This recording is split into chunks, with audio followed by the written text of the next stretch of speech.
Hello students, welcome to the Atomic Physics lecture series. This is lecture number 7 on atomic and molecular physics. Last 6 lecture मध्ये आपण समरविल्सन atomic model बद्दल discussion केलं होतं. त्याबद्दल त्याची समरविल्सन atomic model मध्ये जो concept of quantum numbers arise झाला होता, ज्यामध्ये आपण येणार म्हणजे रेडियल क्वांटम नंबर,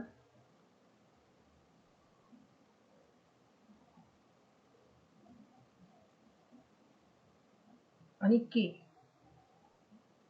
जो की काय होता अझिमुथल क्वांटम नंबर, आणि या दोघा जणांच्या व्हॅल्यू काय असतात त्याच्यावरून आपण एक टोटल क्वांटम नंबर डिफाईन केला होता जो होता एन आर प्लस के, आणि याच्या व्हॅल्यूज होत्या 1 2 3 अप टू इन्फिनिटीपर्यंत. यामध्ये एन आर हा 0 1 2 अप टू 7 व्हॅल्यूज एक्सप्रेस करता, आणि केच्या व्हॅल्यूज होत्या 1 2 अप टू 7. हा वाला जो कन्सेप्ट आहे, हा वाला कन्सेप्ट आपण समरविल्सन ॲटॉमिक मॉडेल जे होतं त्यामध्ये बघितलेला होता. त्यानंतर आपण क्वांटम नंबर्स बघितले, त्यामध्ये principal quantum number, orbital quantum number, spin quantum number, total angular quantum number आणि काही magnetic quantum number. Magnetic quantum numbers last लेक्चरमध्ये डिस्कस केलेले होते. त्यानंतर या लेक्चरमध्ये आपण नेक्स्ट जो कन्सेप्ट आहे समोरचा, तो म्हणजे orbital magnetic point, orbital magnetic movement, किंवा यालाच तुम्ही हेडिंग देऊ शकता की गायरो मॅग्नेटिक रेशो और मॅग्नेटो गायरिक रेशो. तर काय असतो गॅरोमॅग्नेटिक रेशो किंवा मॅग्नेटो गायरिक रेशो किंवा ऑर्बिटल मॅग्नेटिक मुवमेंट, तर हे आपण काय करणार आहे, डिराईव्ह करणार आहे. तर बघा, बोहर्स ॲटॉमिक मॉडेलमध्ये आपल्याला बोहर्सने काय सांगितलं की इलेक्ट्रॉन जो आहे तो इलेक्ट्रॉन हा न्यूक्लियस भोवती एक सर्क्युलर ऑर्बिटमध्ये, असं हे न्यूक्लियस आहे, या न्यूक्लियस भोवती सर्क्युलर ऑर्बिटमध्ये हा ॲटमच्या हा इलेक्ट्रॉन रिव्हॉल्व करत आहे. ओके, मग हा जो इलेक्ट्रॉन या ऑर्बिटमध्ये रिव्हॉल्व करत आहे त्या इलेक्ट्रॉनची काहीतरी व्हेलॉसिटी असते. सपोज करू आपण ती व्हेलॉसिटी त्याची, या पोझिशनला इलेक्ट्रॉन्स आहे ज्याची व्हेलॉसिटी आहे अपोर डायरेक्शननं,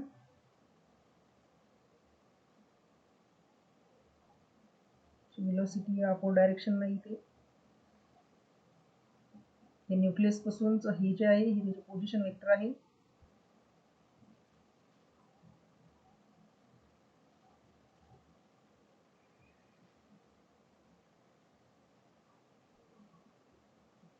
हा इलेक्ट्रॉनचं एम मास आहे, व्हेलॉसिटी आहे, हे जे आहे हे ऑर्बिट तिचे पोझिशन वेक्टर आहे आर, आणि हा इलेक्ट्रॉन ऑर्बिटमध्ये सर्क्युलर ऑर्बिटमध्ये काय करतो आहे, रिव्हॉल्व करत आहे. ओके, ही अशी कंडिशन, हे आपल्याला अशी क्रायटेरिया कोणी सांगितलेला होता, बोहर्सने सांगितलं. जसं जसं सांगितलेलं आहे त्या पद्धतीने आपण काय केलं, स्ट्रक्चर प्लॉट केले. तर बघा, यामध्ये पहिला पॉईंट आहे की an electron revolving in an circular orbit around the nucleus of an atom, then it produces current. Current का प्रोड्यूस करत आहे, तर बघा हा काय इलेक्ट्रॉन आहे, इलेक्ट्रॉनवर काय चार्ज आहे, किती असतो ई, किती असते त्याची व्हॅल्यू 1.6 इंटू 10⁻⁻⁻19 कुलम, हा एवढा चार्ज असतो इलेक्ट्रॉनवर. मग हे कुठलं एक सर्क्युलर ऑर्बिट आहे, या ऑर्बिटमध्ये चार्ज काय करते, रिव्हॉल्व करते. आपल्यामध्ये करंट काय असतो, चार्ज पर युनिट टाइम, हा जो असतो काय असतो, करंट असतो. करंट काय असतो, करंटची definition rate of change of, म्हणजे time rate of change of charge, charge ज्या रेटनं रिव्हॉल्व करत आहे तो म्हणजे करंट असतो. मग या ऑर्बिटमध्ये इलेक्ट्रॉन हा एक चार्ज पार्टिकल आहे आणि त्याला ऑर्बिटमध्ये एक सर्क्युलर पाथ किंवा कम्प्लीट रिव्हॉल्युशन करण्यासाठी काहीतरी टाइम पिरियड लागतो, जो आपण टी, त्याचं कॅल्क्युलेशन कसं असतं हे आपण बोर्स मॉडेलमध्ये बघितलेलं आहे. तर मग हा इलेक्ट्रॉन या ऑर्बिटमध्ये रिव्हॉल्व करते, त्याच्यावर चार्ज आहे आणि तो at a time T complete orbit करण्यासाठी त्याला टी टाइम लागतो. तर मग तो चार्ज आणि लागणारा टाइम या दोघा जणांचा जर रेशो काढला तर आपल्याला काय मिळतो, करंट. आणि तेच काय केलं आपण या स्टेटमेंटमध्ये सांगितलेलं आहे.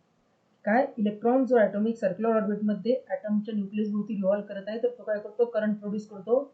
आणि मॅग्नेटोस्टॅटिकमध्ये तुम्हाला माहिती असेल की कुठलाही एखादा करंट कॅरिंग एलिमेंट काय करतो, मॅग्नेटिक डायपोल किंवा as a magnetic field produce करतो आणि ॲक्ट होतो ॲज अ मॅग्नेटिक डायपोल.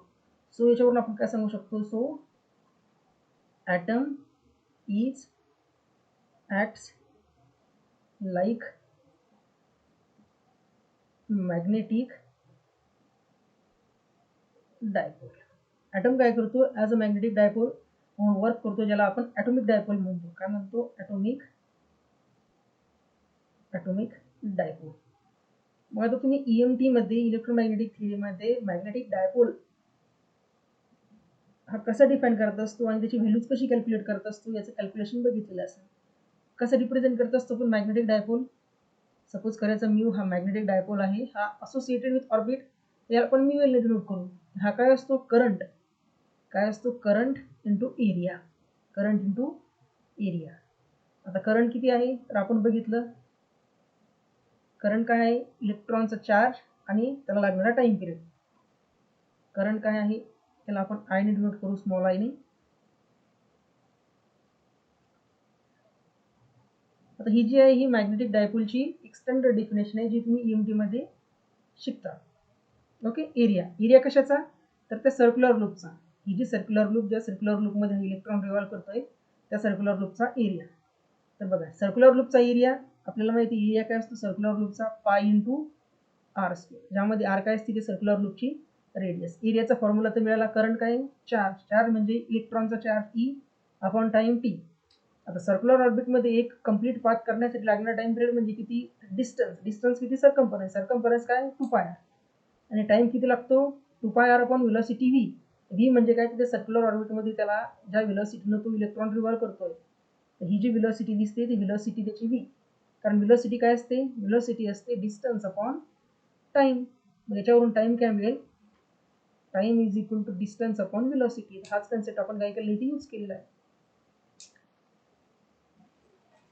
त्यानंतर मिळाली मग तुम्हाला चार्जची व्हॅल्यू आणि टाइमची व्हॅल्यू ती पुटअप करायची. 2πr डिनॉमिनेटरचा व्ही न्यूमरेटरला शिफ्ट होतो.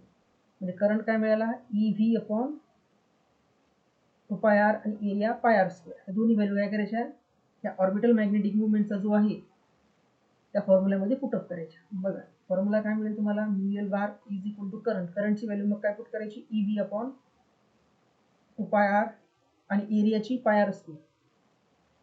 हा एक आर सोबत कॅन्सल होणार आणि पाय सोबत कॅन्सल होणार. यावरून तुम्हाला काय मिळणार, mu L is equal to EV R upon 2. काय मिळालं तुम्हाला, म्यूएल बारचा फॉर्म्युला EVR अपॉन 2.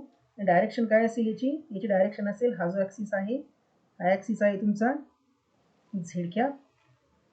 आणि ऑर्बिटल मॅग्नेटिक मुवमेंट जो आहे त्या ऑर्बिटल मॅग्नेटिक मुवमेंटची डायरेक्शन निगेटिव्ह असणार. काय, कारण इलेक्ट्रॉनवरचा जो चार्ज आहे तो चार्ज असतो निगेटिव्ह. जर आपल्याला विथ डायरेक्शन लिहायचं म्हटल्यानंतर या चार्ज जो आहे इलेक्ट्रॉनचा, तिथे इलेक्ट्रॉनचा चार्ज आहे त्याला मायनस ई ने आपण डिनोट करू.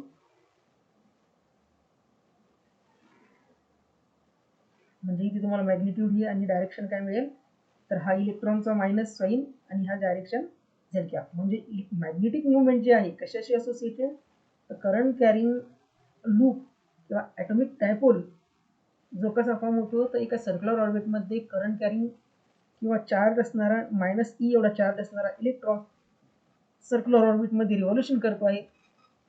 आणि त्यामुळे या सर्क्युलर लूप काय होती, ॲज अ मॅग्नेटिक डायपोल म्हणून ॲक्ट होती. आणि त्या मॅग्नेटिक डायपोलचं जे मॅग्नेटिक मुवमेंट आहे या झेड डायरेक्शनला काय असतं, अपोजिट असतं. मग कुठल्या डायरेक्शन नसेल हे, तर मॅग्नेटिक डायपोल असेल तुमचं ह्या मायनस झेड कॅप डायरेक्शनला. कुठल्या डायरेक्शन नसेल, मायनस झेड कॅप.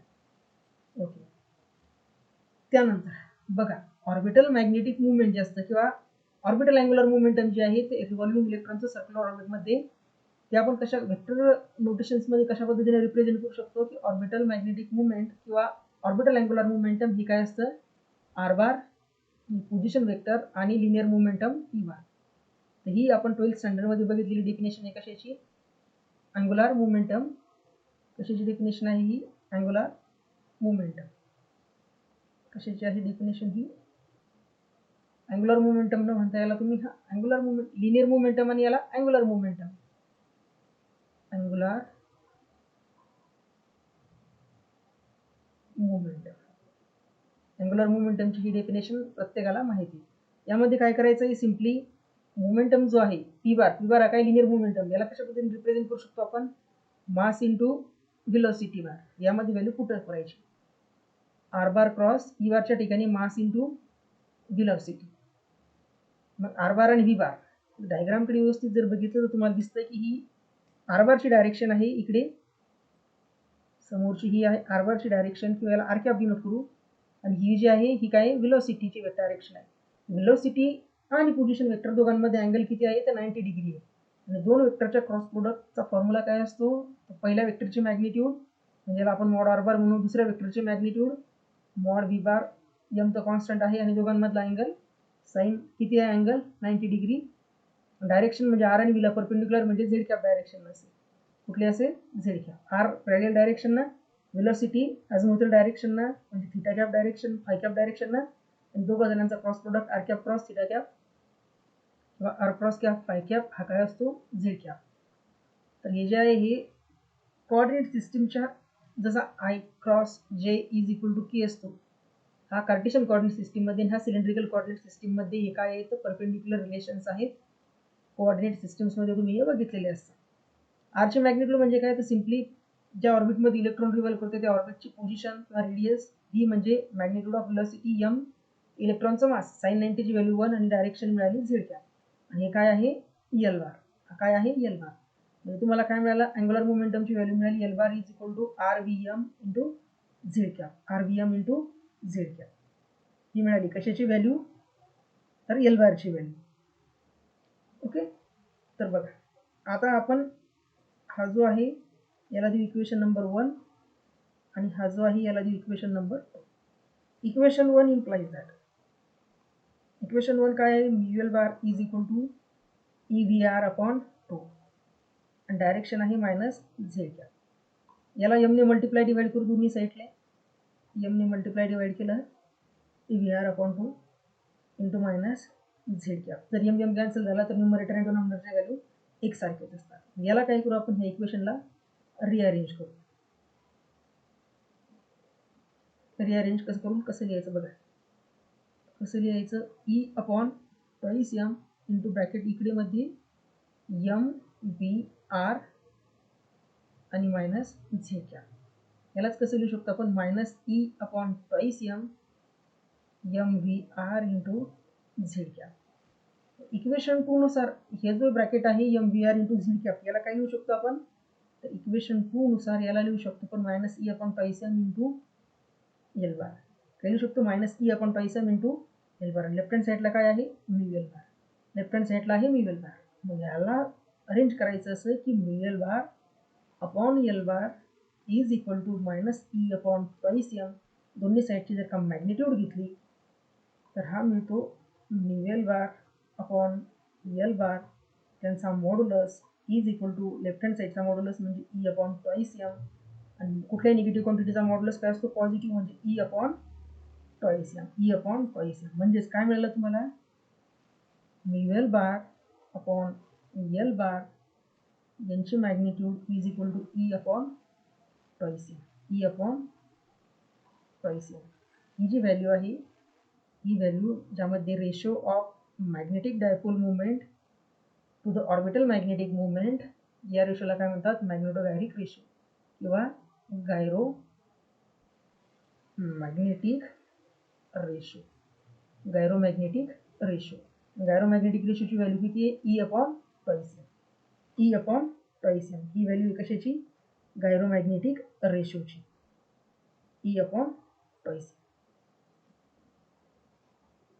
यावरून हा जो आहे E upon M E upon ही जी क्वांटिटी आहे या क्वांटिटीला म्हणतात स्पेसिफिक चार्ज.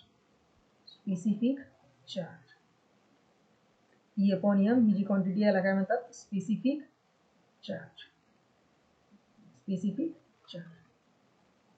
आणि हा एम जो आहे एम आहे मास ऑफ इलेक्ट्रॉन. म्हणजे तुम्हाला जर क्वेश्चन एक्झाम मध्ये विचारला की gyromagnetic ratio associated with electron तर त्याची व्हॅल्यू काय असेल E upon twice M E. M E is mass of electron. M E काय आहे यामध्ये इलेक्ट्रॉनचा मास. ओके. त्यानंतर ही जी क्वांटिटी आहे L bar orbital magnetic moment याला क्वांटम मेकॅनिकली तुम्ही under root of L L plus one into ब्रॅकेटमध्ये under root L L plus one आणि एच क्रॉस अशा पद्धतीने रिप्रेझेंट करू शकतात अकॉर्डिंग टू क्वांटम मेकॅनिक्स. ही रिप्रेझेंटेशन काय येतं कसं येतं क्वांटम मेकॅनिक्समध्ये असं डिटेलमध्ये एक्सप्लेनेशन तुम्हाला मिळूनच जाईल. ही एल बारची व्हॅल्यू जर का तुम्ही अगोदरच्या एक्सप्रेशनमध्ये पुटअप केली बघा यामध्ये mu L bar is equal to minus E upon twice M into L bar. L बारच्या ठिकाणी व्हॅल्यू पुटअप करायची. इथे काय मिळेल तुम्हाला minus E upon twice M into under root L L plus one H cross याच्यावरून minus E H cross upon twice M याला करायचा ब्रॅकेट आणि under root of L L plus one under root of L L plus one. ही जी quantity आहे या क्वांटिटीला म्हणतात म्यू बी. म्यू बी म्हणजे काय तर बोहर्स मॅग्नेट्रॉन. बोहर्स मॅग्नेट्रॉन आणि बोहर्स मॅग्नेट्रॉनची व्हॅल्यू आहे असोसिएटेड विथ इलेक्ट्रॉन आणि याची न्यूमेरिकल व्हॅल्यू असते बघा म्यू बीची. Mu B is equal to E H cross upon twice M E. याची न्यूमेरिकल व्हॅल्यूज असते 9.27 इंटू 10⁻⁻⁻⁴ जूल पर टेस्ला किंवा एम्पियर मीटर स्क्वेअर किंवा एम्पियर मीटर स्क्वेअर. ही जी आहे ही न्यूमेरिकल व्हॅल्यू आहे Bohr's magnetron associated with electron. मग या म्यू एल बारला कसं लिहू शकतो तुम्ही इक्वेशनवरून implies that mu L bar is equal to minus under root of L L plus one into mu B. म्हणजे तुम्हाला ऑर्बिटल मॅग्नेटिक मोमेंटची value in terms of Bohr magnetron calculate करा म्हणून जर विचारलेलं असेल आणि ऑर्बिटचा नंबर दिलेला असेल आणि एल म्हणजे काय तिथे एल आहे अझिमुथल क्वांटम नंबर किंवा ऑर्बिटल क्वांटम नंबर. म्हणजे यावरून आपण सांगू शकतो की फॉर एक्झाम्पल बघू for L is equal to one. L is equal to one या ऑर्बिटमध्ये जर का इलेक्ट्रॉन रिव्हॉल्व करत असेल तर त्या ऑर्बिटमध्ये इलेक्ट्रॉनचं ऑर्बिटल मॅग्नेटिक मोमेंट काय असेल mu L bar is equal to under root 1 plus 1 into 1 mu B. म्हणजेच 1 प्लस 1 2 रूट 2 म्यू बी. म्हणजे L is equal to 1. L is equal to 1 म्हणजे कुठलं शेल तर पी शेल.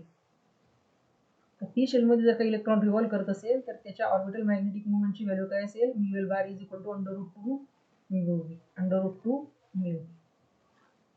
असे तुम्हाला डिफरंट एलच्या व्हॅल्यूजच्या करस्पॉन्डिंग डिफरंट ऑर्बिटल मॅग्नेटिक मोमेंटच्या व्हॅल्यूज विचारू शकतात. ओके. जर तुम्हाला या ऑर्बिटल मॅग्नेटिक मोमेंट म्यू एलचा जर का झेड कंपोनंट काढायचा असेल काय for Z component. Z component म्हणजे कुठला तर असा कंपोनंट की जो या म्यू एल बारचा ऑर्बिटल मॅग्नेटिक मोमेंटचा असा कंपोनंट की जो झेड डायरेक्शननं ओरिएंटेड आहे. बघा आपण प्रोजेक्शन ऑफ वेक्टर्स बघितलेला आहे. सपोज करायचा हा ओरिजिन आहे हा एक वेक्टर आहे आणि हा एक दुसरा वेक्टर आहे. सपोज करा ही आहे झेड डायरेक्शन आणि इकडे आहे तुमचा म्यू एल बार. मग या म्यू एल बारचा झेड डायरेक्शननं जो प्रोजेक्शन आहे तो कसा लिहू आपण दोघांमधला अँगल जर थिटा असेल तर सिम्पली हा त्याचा प्रोजेक्शन येईल तो काय असेल म्यू एल कॉस थिटा. काय असेल त्याचा प्रोजेक्शन झेड डायरेक्शननं mu L cos theta. Theta काय आहे तर एल बार आणि म्यू एल बारचा अँगल. तर हे तुम्ही वेक्टर अनालिसिस किंवा वेक्टर अल्जेब्रामध्ये हे वाला प्रोजेक्शन कसं कॅल्क्युलेट करायचं हे बघितलेलं असेल. तर सिम्पली जर का तुम्हाला असं झेड कंपोनंट विचारला तर झेड कंपोनंट कसं कॅल्क्युलेट करायचा mu L Z is equal to under root of इथे एल नाही येणार अंडर रूट ऑफ एल. याला कसं लिहू शकतो आपण E upon twice M negative charge एलचा Z component L Z bar. L Z bar L झेडला कसं डिनोट करत असतो क्वांटम मेकॅनिक्समध्ये एल झेडची व्हॅल्यू असते एम एल आणि एच क्रॉस, ml आणि H cross. So H cross upon twice एमला परत मायनस म्यू तर मग याची व्हॅल्यू मिळते minus ml minus mu. ml काय आहे तर ml आहे magnetic orbital quantum number. So orbital magnetic मोमेंटचा झेड कंपोनंटची व्हॅल्यू काय मिळेल तुम्हाला minus ml into mu B. मग फॉर एनी यल कुठल्याही एखाद्या पर्टिक्युलर यल व्हॅल्यूसाठी twice L plus 1 ml values असतात from minus L to plus L in difference of 1. हे आपण ऑर्बिटल मॅग्नेटिक मुवमेंट ज्यावेळेस इथे क्वांटम नंबरचा कन्सेप्ट शिकलेला होता त्यावेळेस तिथे हे बघितलेलं होतं. मग तुम्हाला डिफरंट एल व्हॅल्यूजच्या करस्पॉन्डिंग एल झेड डायरेक्शन असणारे डिफरंट कंपोनंट्स विचारू शकतात कशाचे ऑर्बिटल मॅग्नेटिक मुवमेंटचे. यामध्ये दोन इम्पॉर्टंट फॉर्म्युले कुठे लक्षात ठेवायचे, एक म्यूएल अपॉन एल दोन वेक्टरच्या रेशोजची मॅग्नेट्यूड म्हणजेच ई अपॉन टॉईस एम ज्याला म्हणायचं मॅग्नेटोगायरिक रेशो.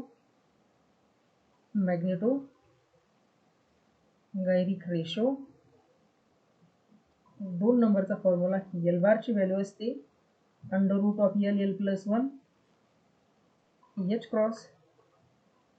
3 नंबर एल झेडची व्हॅल्यू असते ml एच क्रॉस एल झेडच्या मॅग्निट्यूडची.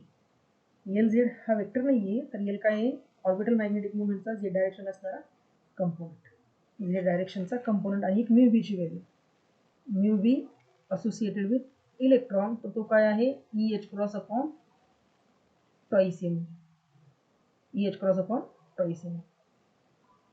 तर भरपूर वेळा हा जो रेशो आहे गायरोमॅग्नेटिक रेशो तर गायरोमॅग्नेटिक रेशोवर भरपूर वेळा डायरेक्ट क्वेश्चन विचारलेला आहे की इलेक्ट्रॉनशी असोसिएटेड असणाऱ्या orbital magnetic movement to the magnetic movement of the electron orbital magnetic movement to the orbital movement हा जो रेशो आहे याची व्हॅल्यू इलेक्ट्रॉनशी असोसिएटेड किती आहे. तर काही वेळा तुम्हाला E upon M twice E upon M twice M upon E किंवा एम अपॉन ई असे डिफरंट कॉम्बिनेशन्सचे सोल्युशन आन्सर देतात. त्यामध्ये तुम्हाला E upon twice M correct answer pick करता आलं पाहिजे. ओके, तर हे होतं पूर्ण concept related with orbital magnetic movement किंवा गायरोमॅग्नेटिक रेशो. त्यानंतर नेक्स्ट टॉपिक आहे लार्मर प्रिसिशन. काय आहे लार्मर प्रिसिशन. लार्मर प्रिसिशन म्हणजे काय, परत येऊ आपण बोर्सनं जर सांगितलेलं आहे ॲटमचं स्ट्रक्चर त्याकडे. बोर्सनं काय सांगितलेलं होतं हा न्यूक्लियस आहे त्याच्या भोवती एक सर्क्युलर ऑर्बिट आहे. ओके, हे सर्क्युलर ऑर्बिट आहे आणि या सर्क्युलर ऑर्बिटमध्ये हा इलेक्ट्रॉन रिव्हॉल्व करतो. असं ॲटमचं स्ट्रक्चर असतं असं बोर्सनं सांगितलेलं होतं. मग या सर्क्युलर ऑर्बिटमध्ये हा इलेक्ट्रॉन रिव्हॉल्व करत असेल आणि ज्यावेळेस आपण हा ॲटम एक्सटर्नल मॅग्नेटिक फील्ड बी मध्ये प्लेस केला, काय केलं, हा जो ऑर्बिटमध्ये रिव्हॉल्व करत असणारा इलेक्ट्रॉन आहे आणि हा जो ॲटम आहे होल ज्याच्यामध्ये अशी अरेंजमेंट आहे हा आपण जर का एक्सटर्नल मॅग्नेटिक फील्डमध्ये प्लेस केला आणि सपोज केलं मॅग्नेटिक फील्डची डायरेक्शन ही अपवर्ड आहे, ही आहे बी बारची डायरेक्शन जी आहे झेड. ओके, मग अशा मॅग्नेटिक फील्डमध्ये ज्यावेळेस हा ॲटम आपण प्लेस करतो त्यावेळेस काय होतं तर हा जो इलेक्ट्रॉनचं जे ऑर्बिट आहे ज्या ऑर्बिटमध्ये हा इलेक्ट्रॉन रिव्हॉल्व करतोय हे ऑर्बिट काय होतं ह्या इलेक्ट्रॉनचं एक्सटर्नल मॅग्नेटिक फील्ड असल्यामुळे या मॅग्नेटिक फील्डच्या इन्फ्लुएन्समुळे काय होतं तर स्वतःची जी ओरिजिनल पोझिशन आहे त्या ओरिजिनल पोझिशनपासून काय होतं डिफ्लेक्शन होतं. मग अशा डिफ्लेक्टेड इलेक्ट्रिक फील्ड अशा डिफ्लेक्टेड मॅग्नेटिक फील्डच्या रिजनमध्ये असणाऱ्या ऑर्बिटमध्ये इलेक्ट्रॉनचं जे काही प्रिसिजन असतं किंवा जे मोशन असतं किंवा जे रिव्होल्युशन असतं त्यालाच म्हणायचं लार्मर प्रिसिशन. काय लार्मर प्रिसिशन. मग लार्मर प्रिसिशनची डेफिनेशन लिहून द्या. त्यानंतर आपण लार्मर प्रिसिशन फ्रिक्वेन्सीचा फॉर्म्युला डिराईव्ह आणि जो फॉर्म्युला पण जसा अगोदरचा मॅग्नेटोगायरिक रेशोचा फॉर्म्युला इम्पॉर्टंट होता तसा लार्मर प्रिसिजनचा फॉर्म्युला सुद्धा काय आहे इम्पॉर्टंट आहे. लार्मर प्रिसिजनचा फॉर्म्युला इम्पॉर्टंट आहे. डेफिनेशन लिहून घ्या लार्मर प्रिसिजनची काय आहे. If we put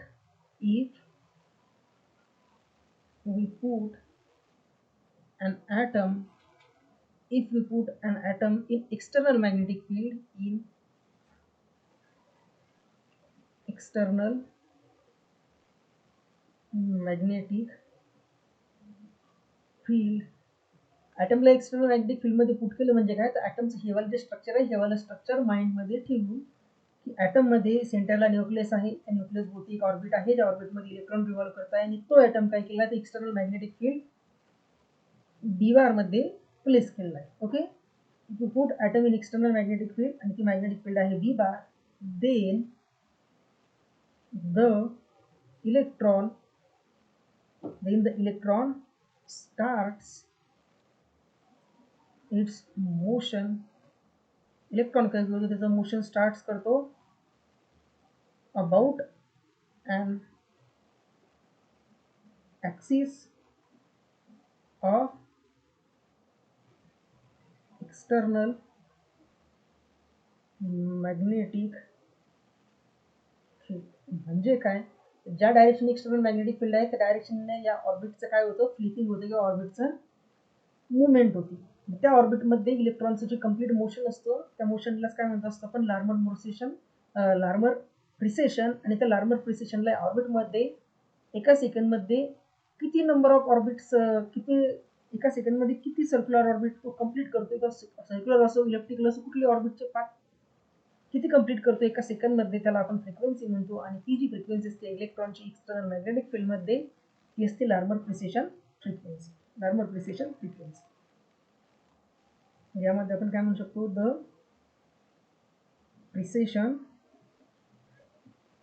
precision of the electron in the external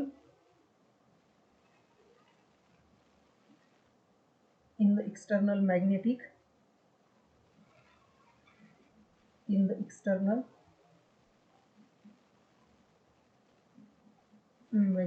field are called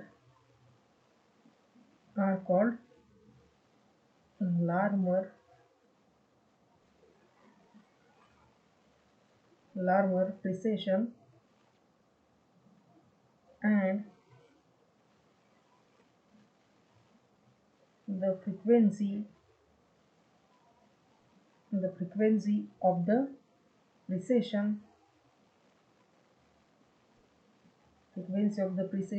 is Larmor frequency.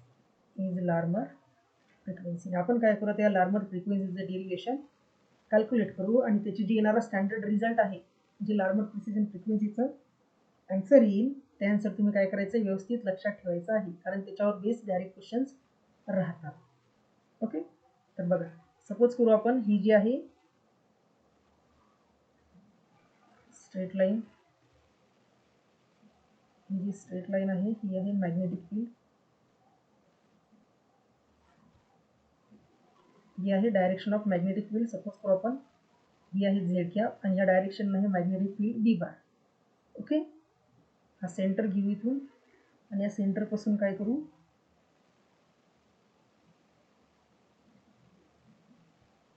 हा एक वेक्टर प्लॉट करू, जो आहे तुमचा ऑर्बिटल मॅग्नेटिक मोमेंटम वेक्टर, कशाचा, प्रिसेस करत असणाऱ्या इलेक्ट्रॉनचा. आणि त्या इलेक्ट्रॉनचं हे जे आहे हे ऑर्बिट, ज्या ऑर्बिटमध्ये इलेक्ट्रॉन काय करतो आहे, रिव्हॉल्व करतो आहे, त्या ऑर्बिटमध्ये इलेक्ट्रॉन रिव्हॉल्व करतो आहे. ओके, सो हा वाला वेक्टर आहे एल बार, हा जो आहे ना, हा ही एल बार, आणि हा जो आहे हा स्मॉल अँगल आहे थीटा, आणि हा जो आहे हा काय आहे डी एल बार. म्हणजे एल बार ऑर्बिटल मॅग्नेटिक मुवमेंटचं एक्सटर्नल मॅग्नेटिक फील्डच्या प्रेझेन्समध्ये या ऑर्बिटचं असणारा काय आहे, हा डी एल बार आहे. थोडा थीटा अँगल एल बार पासून झालेला डिफ्लेक्शन आहे या ओरिजिन भोवती. हा न्यूक्लियस आहे, या ऑर्बिटमध्ये काय करतो, इलेक्ट्रॉन रिव्हॉल्व करतो आहे. या ऑर्बिटचं काय आहे, ही सेंटर आहे. या सेंटर पासून आपण काय करू, एल बारच्या डायरेक्शन एक आणि या डी एल बारला जॉईन करणारा एक दुसरा वेक्टर प्लॉट करू. या दोन वेक्टर्स मधला हा जो स्मॉल अँगल आहे, या स्मॉल अँगलला डिनोट करू डी फाय. ओके, कशाने? D five. हा काय तुमचा एल बार आहे, एल बार मधला अँगल आहे थिटा आणि डी फाय अँगल आहे कशामधला? तर ह्याच्या ऑर्बिटमध्ये इलेक्ट्रॉन रिव्हॉल्व करत आहे त्या ऑर्बिटच्या एल बार एंड डी, त्या ऑर्बिटच्या सेंटरपासून L bar and D L बारवर टाकलेले दोन व्हेक्टरच्या मधला काय आहे? अँगल आहे, ज्याला आपण डिनोट केलं डी फाय. ही झेड डायरेक्शन नाही, ही एलचा कंपोनंट जो येणार झेड डायरेक्शन तो काय असेल? या एल बार ऑर्बिटचा या झेड डायरेक्शन असणारा कंपोनंट थ्रू अँगल थिटा हा काय असेल?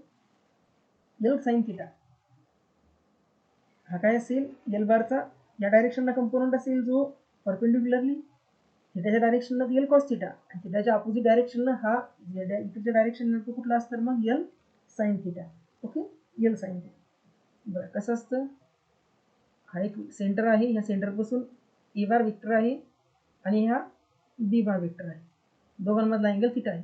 या बीचा ईच्या डायरेक्शननं, in the direction of A जो प्रोजेक्शन असतो त्याला आपण डिनोट करत असतो mod B bar into cos theta, आणि जो थिटाच्या अपोजिट डायरेक्शन असते इकडच्या डायरेक्शननं या बीचा प्रोजेक्शन इकडे काय असतो? बी sine theta.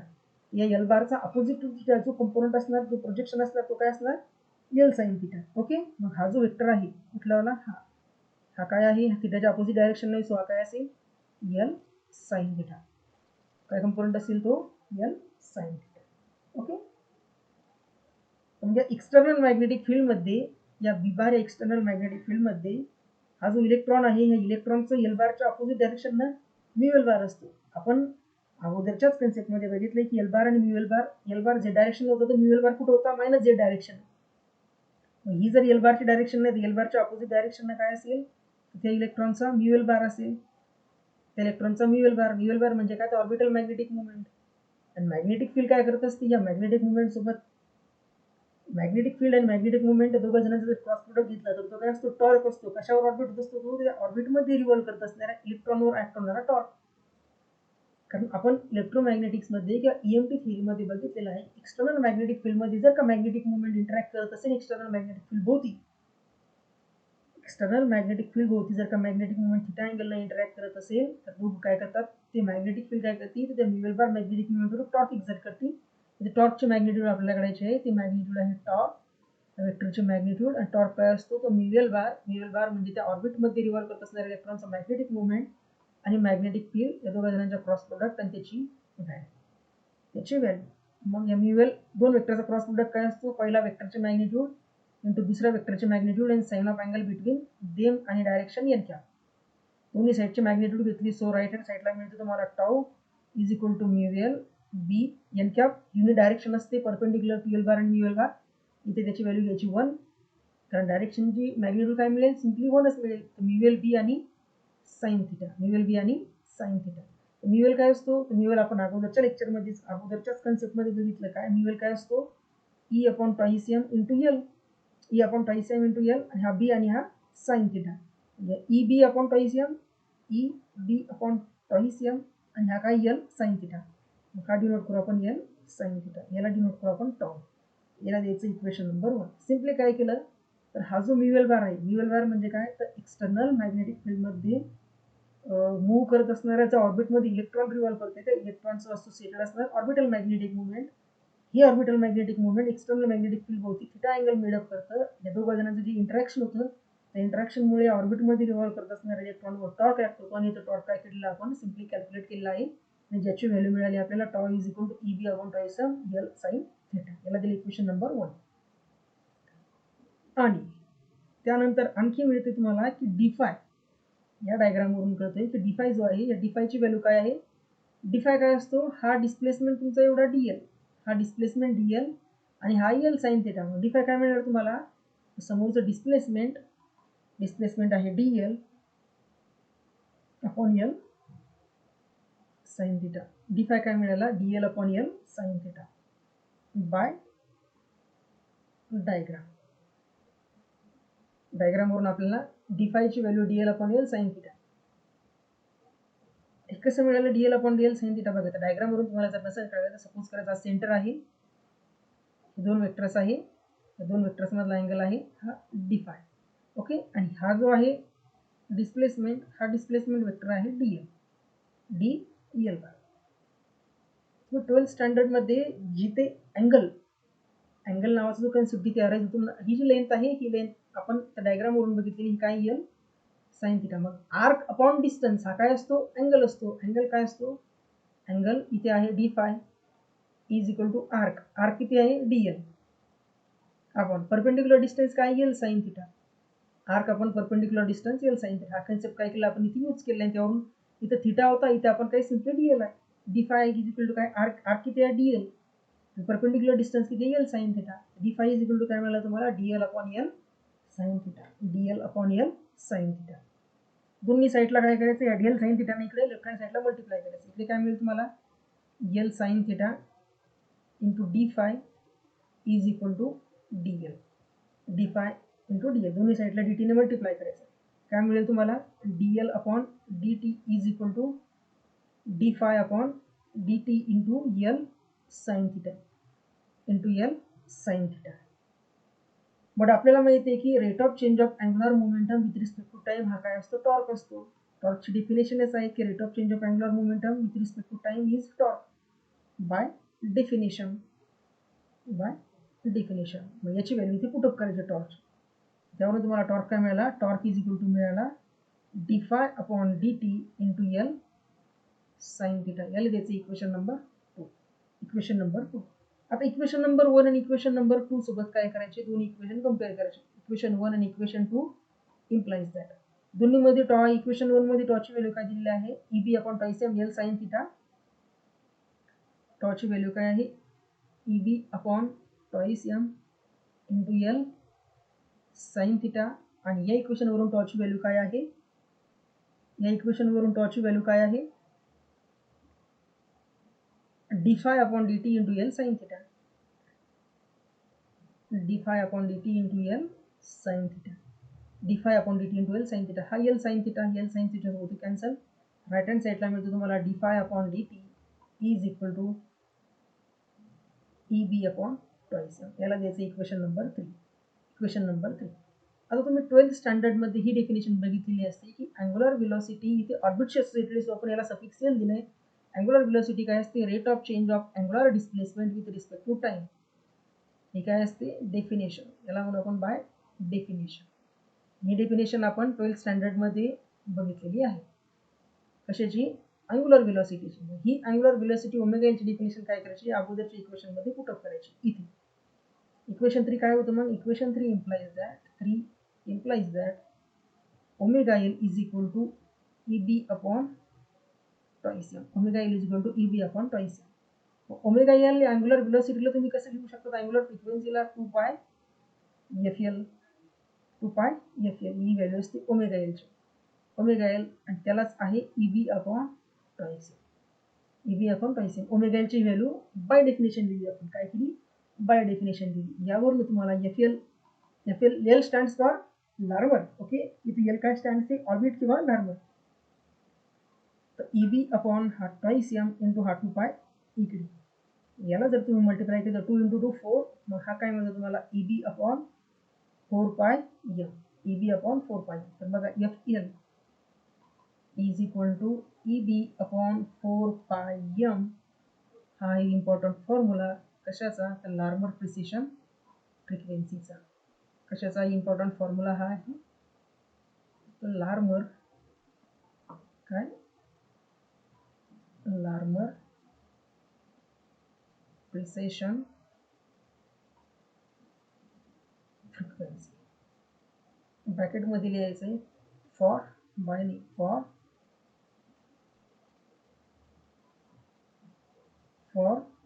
Non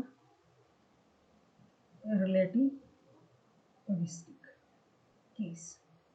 Larmor precession फ्रिक्वेन्सीचा फॉर्म्युला आहे for non relativistic case. Relativistic case जर असेल तर एफ एलची व्हॅल्यू असते e B upon 4 pi M C. EB upon 4 pi M C हा आहे Larmor precision frequency. Larmor precision frequency for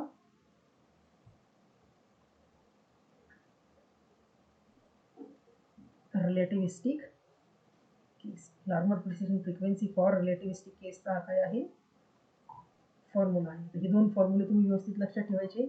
यावर सीटमध्ये तुम्हाला हा क्वेश्चन पूर्ण म्हणजे तुम्हाला आतापर्यंत ज्यामधला कन्सेप्ट काहीही कळाला नाही तरी चालतो, बट हे 2 फॉर्म्युले जर तुमच्या लक्षात असतील तर तुमची या कन्सेप्टवर येणारे 2 मार्क्स काय झाले समजून घ्यायचे. 2 मार्क्सची तुम्हाला क्वेश्चन जर आला तर त्याचे 2 मार्क्स मिळणार. ओके. जर ज्याला कन्सेप्ट शिकायचा असेल तर त्यांनी हे स्टेप बाय स्टेप डेरिव्हेशन लक्षात ठेवायचं आहे.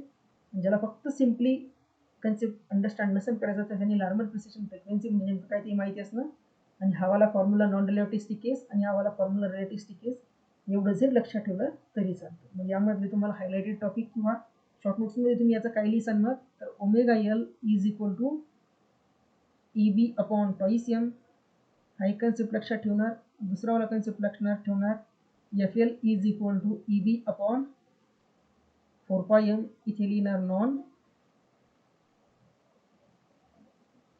नॉन रिलेटिव्हिस्टिक आणि 3 नंबरला FL is equal to EB upon 4 pi MC for relativistic तुम्ही फक्त एवढे 3 टॉपिक जरी लार्मर प्रिसिशनमध्ये लक्षात ठेवले तरी एक्झाममध्ये तुम्हाला आला तर कन्सेप्ट एक तर हा विचारेल किंवा हा विचारेल. ओके. यानंतर नेक्स्ट लेक्चरमध्ये आपण स्पेस क्वांटायझेशन ज्यामध्ये स्पेस क्वांटायझेशन आणि स्पिन क्वांटायझेशन स्पिन म्हणजे काय त्यानंतर स्टर्न गेर्लच एक्सपेरिमेंट वगैरे हे जे टॉपिक्स आहे टॉपिक काय करू नेक्स्ट लेक्चरमध्ये बघू. ओके.